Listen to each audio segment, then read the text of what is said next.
Sponsored by Southern Housing. Amory and Wren were not the only communities devastated by last year's tornado outbreak. The city of Winona was hit hard. We continue our in-depth coverage of the tornado recovery as we approach the 1-year mark. WTVA's Chris Knowles is joining us live in Winona with more on how that city is doing after the storm. It's stressful on everybody, but we've made it through it. We've made it through it. You know, my daughter said, "Were you praying, Mama?" I said, "I was trying to survive." Still so very grateful. We didn't lose near about as much as some people. We lost a house. They almost died. Jerry Flowers and his family were at home when the storm hit. In the bottom bathroom, and it was like a freight train hit the house.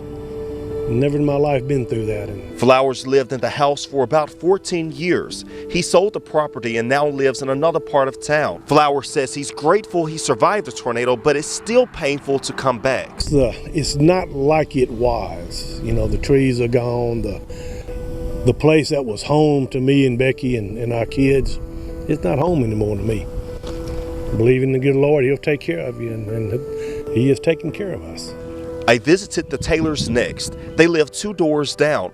The powerful twister tore the roof off of their home. And I look at not a stitch of clothing was lost. Even our toothbrushes were still right where we had them. It's amazing how the tornado just did what it did. The process may have been long, but to me, it's worth it because this is just a house. The couple is rebuilding. They're using the same floor plan and designs as before. Their new home should be move-in ready by June. I would say to anybody that goes through any type of loss, it won't rain forever. It won't rain forever. We made our first stop at the Flowers home. Just finished up with the Taylors. Our next stop will be over here across this hill to the Carpenter's residence. Joey and Carly Joe Carpenter lost their home during the twister. That night was even more terrifying for them. The couple had just returned home with their 5-day-old newborn.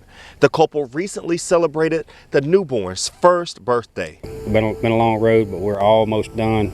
We're right in the last final stages. Should be moving in it in the next month or so.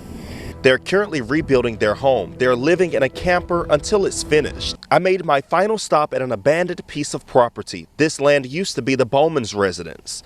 Amy Bowman emotionally remembers what she calls her dream home.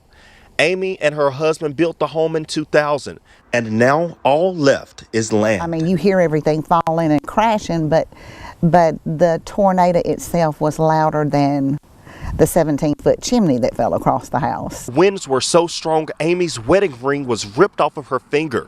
The bruise is still visible. The couple and their pets are still traumatized. Looking back a year ago this exact week, how are you feeling now? I'm just thankful I'm alive. 4 families, 4 lives changed forever. All are thankful. It won't rain forever. Reporting in Winona, Chris Knowles, WTVA 9 News.